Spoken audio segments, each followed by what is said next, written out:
My are countries future DM SDM। तो आप जो आंसर राइटिंग की प्रैक्टिस कर रहे हैं, अगर आपको ये फ़ील हो रहा है कि पता नहीं इम्प्रूवमेंट हो रहा है कि नहीं, तो मैं आपको एग्जांपल देती हूँ। अभी आप कुछ ऐसा फ़ील करेंगे, क्योंकि आपके स्टार्टिंग है, मतलब आप बंद सा फ़ील करेंगे, है ना। धीरे धीरे जो है आपको इम्प्रूवमेंट, जब आप क्वेश्चंस न्यू क्वेश्चंस देखेंगे या फिर सॉल्व करने की कोशिश करेंगे, तो आपको कुछ ऐसा फ़ील होगा, मतलब आपका माइंड जो है ओपन ओपन सा फ़ील होगा, है ना। और फिर जब फाइनली आपका ये माइंड ओपन हो जाएगा, तो आप कहीं ना कहीं DM SDM बन जाएंगे। तो हम अपनी क्लास स्टार्ट करते हैं।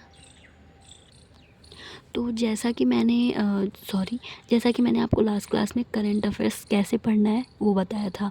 अभी अरावली हिल्स से रिलेटेड करंट अफेयर्स में डिस्कशन चल रहा है, जिसमें 90% जो है अरावली रेंजेस जो है वो कंसीडर नहीं की जाएंगी अरावली हिल्स में, और फिर उनका कहीं ना कहीं डिफॉरेस्टेशन और ये सब होगा, है ना। तो अभी सुप्रीम कोर्ट में ये केस चल रहा है। अब आपको इससे रिलेटेड कैसे कैसे हेल्पफुल होगा, जैसे कि सबसे पहले आपको सुप्रीम कोर्ट के बारे में पता होना चाहिए कि सुप्रीम कोर्ट क्या है, सुप्रीम कोर्ट की क्या क्या पावर्स हैं। फिर आपको ये पता होना चाहिए कि अरावली जो रेंजेस है, इसको पढ़ने का तरीका बता रही हूँ। अरावली जो हमारा रेंजेस है, उसका इफ़ेक्ट, मतलब इंडिया को उससे क्या क्या फ़ायदे हैं। डिफॉरेस्टेशन करने से या अरावली को जो है डिक्लाइन करने से क्या क्या नेगेटिव इफ़ेक्ट पड़ेगा। ऑब्वियसली पॉजिटिव इफ़ेक्ट में क्या ही हो सकता है, एक इनकम जनरेशन हो सकता है, तो वो इतना ग्राउंड लेवल तक नहीं पहुंचेगा, लेकिन वो इन्वायरमेंटल इशू है। ऑलरेडी जो है हमारा पॉल्यूशन इतना ज़्यादा, दिल्ली वगैरह में आप देख रहे हैं कितना एक्यूज से रिलेटेड एयर कंडीशन कितनी पुअर चल रही है। अब ऐसे में अगर अरावली हिल्स जो फॉरेस्ट हैं, जो हमारे ऑक्सीजन लेवल बढ़ाते हैं, अगर उनको भी हम डिफॉरेस्टेशन करके डिक्लाइन कर देंगे, तो उसका एयर पे क्या इफ़ेक्ट पड़ेगा। तो हमें उसके हर डायमेंशंस को देखना है, हर फैक्टर को देखना है कि वो लाइफ को किस तरीके से इफ़ेक्ट करेगा। तो अभी ये तो डिस्कशन कम्प्लीटली चल रहा है, बट आपको इस तरीके से कोई भी करंट अफेयर्स पढ़ना है। तो अभी जैसे इसमें अगर सुप्रीम कोर्ट का भी डिस्कशन आ रहा है, तो हमें उसके भी बारे में कम्प्लीटली पता होना चाहिए, है ना। क्योंकि अब आप PYQs क्वेश्चंस देखेंगे डायरेक्ट इन स्टैटिक पोर्शन से कम, बट जो स्कीम्स होती हैं, योजनाएं होती हैं, या फिर जो भी प्रोग्रेस में चल रहा है, ग्रोथ वगैरह, उसका इम्पोर्टेंस बढ़ चुका है ना। तो अब हम क्वेश्चन स्टार्ट करते हैं। भारत के औपचारिक क्षेत्र में रोजगार पर वैश्वीकरण के प्रभाव की समीक्षा करें।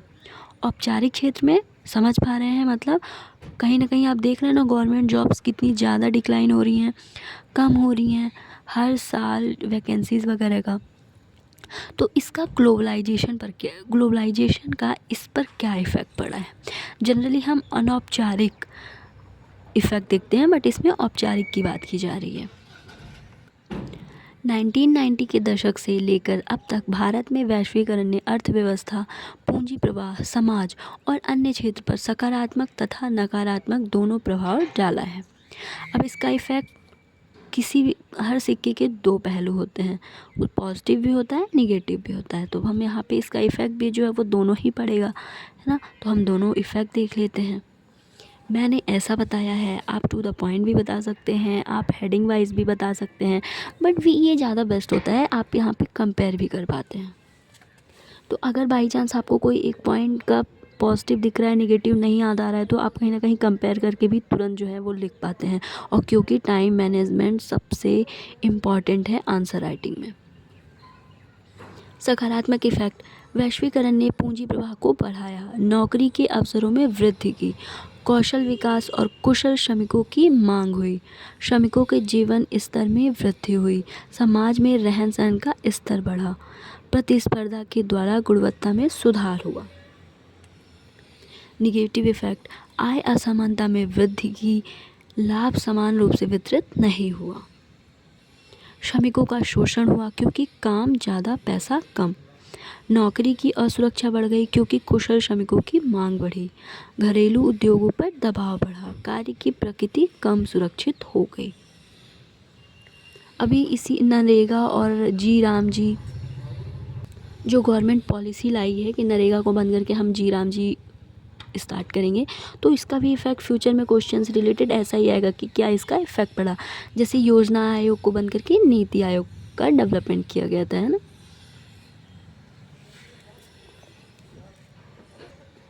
वैश्वीकरण ने अनौपचारिक क्षेत्र के रोजगार को बढ़ाया क्योंकि सस्ते दाम में कम श्रमिक में काम दिया। औपचारिक क्षेत्र रोजगार को कम किया, जिससे विकास के साथ साथ सामाजिक और आर्थिक चुनौतियां भी पैदा हुई हैं तथा हो रही हैं। हम नेक्स्ट क्वेश्चन देखते हैं। हालांकि ये क्वेश्चन 2021 का है, बट ये करंट अफेयर्स में रहा 2020 में। लेकिन मैं क्वेश्चन एक तो कैसे करंट अफेयर्स को के क्वेश्चन को सॉल्व किया जाता है, प्लस कोई भी एग्रीमेंट होता है तो वो कितना इम्पॉर्टेंट होता है हमारे एग्ज़ाम पर्पस से, ये भी मैं आपको बताना चाहती हूँ। और सॉल्व करने का तो तरीका वो बता ही रही हूँ।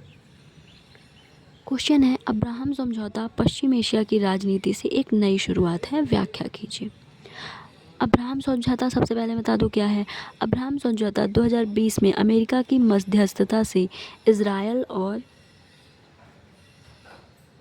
अरब देशों यूएई, बहरीन, मोरक्को के बीच हुआ समझौता था, जिसका उद्देश्य इजरायल के साथ संबंध सामान्य बनाना तथा शांति व सहयोग को बढ़ावा देना है।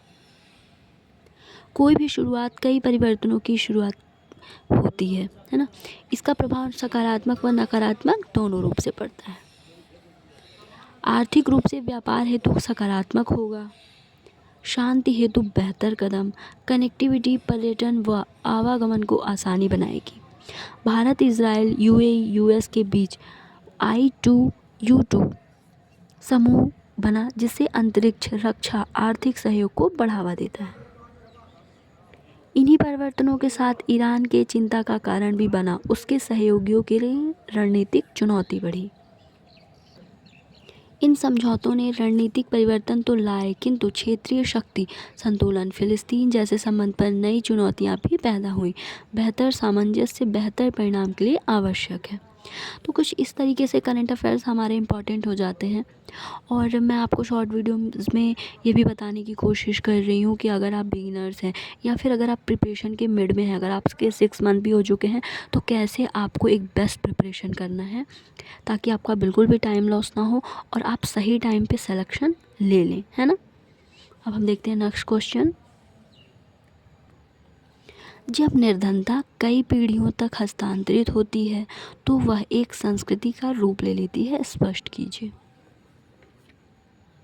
जब हम गरीब परिवार में बड़े होते हैं तो कुछ मानदंड सीखते हैं और हमारे जीवन का हिस्सा बनकर जीवन के विकल्पों और अवसरों को आकार देते हैं।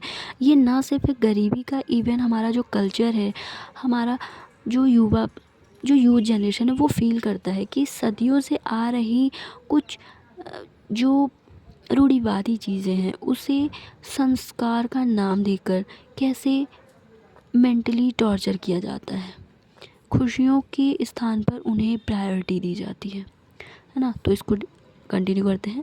यदि कोई बेहतर परिणाम के लिए पुराने तरीकों को छोड़कर नई करने का प्रयास किया जाए, भविष्य में अनहोनी नाम लेकर डरा दिया जाता है। आपने भी देखा होगा, अगर आप कुछ भी भीड़ चाल से अलग कुछ करना चाहेंगे तो सबसे पहले आपको अनहोनी के नाम पर डरा दिया जाता है। समाजशास्त्री डेनियल पैट्रिक के अनुसार लोगों का गरीबी से बाहर न निकाल पाने का कारण उनका मूल्य है, वैल्यू है, मतलब संस्कार जिसे नाम दिया जाता है। इस प्रकार निरंतर व्याप्त गरीबी ने सांस्कृतिक दृष्टिकोणों, विश्वासों, मूल्यों और प्रथाओं का एक समूह उत्पन्न किया जाता है। इस कारण संस्कृति समय के साथ अस्तित्व में रहेगी। अच्छा, आपको कुछ अलग करते हुए कोई नहीं देखना चाहेगा, बट अगर आपने कुछ अलग कर लिया, कुछ बड़ा कर लिया, तो हर इंसान आपसे रिश्ते बनाने की कोशिश करेगा। Okay for today, thank you so much. हाँ, अगर आपको कोई भी रिकमेंड, मतलब कोई ऐसे इम्प्रूवमेंट चाहिए या फिर कुछ आपको और हेल्प चाहिए ताकि आप इम्प्रूवमेंट कर सकें, तो वो भी आप कमेंट कर सकते हैं।